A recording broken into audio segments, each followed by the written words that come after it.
To this video idol, update natin yung bundok. Di ba yung bundok na yan nung nag-live ako is napakaganda at nakikita natin. Walang ulan noong panahon na yon. So ngayon is maulan siya. Ayan, tingnan natin. Wala na siyang bundok. Natapnan siya ng ayan. Pag nandoon ka niyan is super lamig yan. Pag nandoon ka sa sa taas. Tingnan mo, wala na. Puno na lang ang nakikita. Wala na yung bundok. Pero pag tanghali yan, mainit, makikita mo yan buo yung bundok. Ang taas ng bundok na yun dito. Pero wala siyang nakita sa kanya.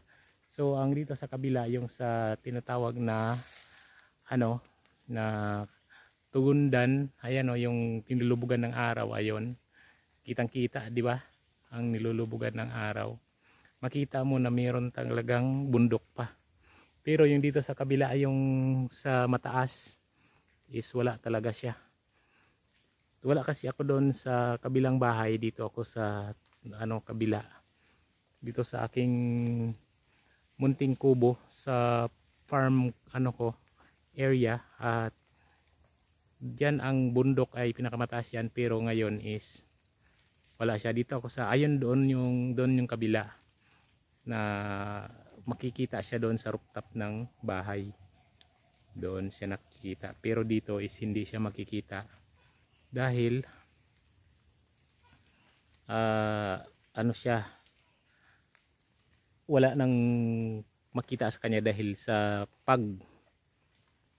yun, di ba? Yan ang palayan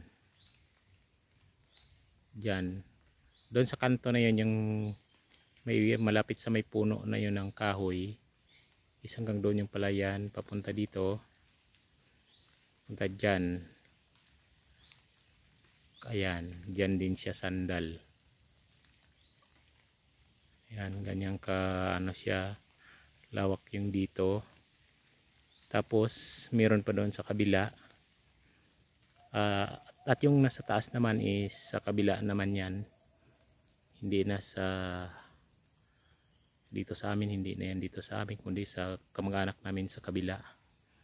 Yan ang nila, ang hati is ditong itong may aso ko na yan na pilapil ang tawag sa amin.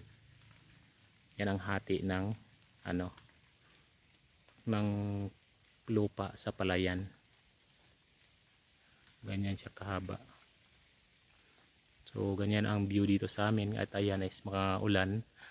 Ayan, nag-umulan siya ng at biglang nagkaroon ng dilim sa bundok. Ayan na siya. Ganyan kadilim. Okay, thank you for watching mga langga, mga idol. Tingnan nyo kagubatan dito sa aking pwesto. Ayan ang punong kawayan. At dyan sa taas lang ang aking kubo. Diba napaka dito, napaka sukal ang damo dito sa baba.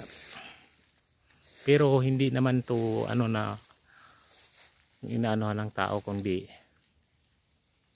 makikita mo talaga siya na madamo lang siya, pero wala siyang mga insektong malalaki.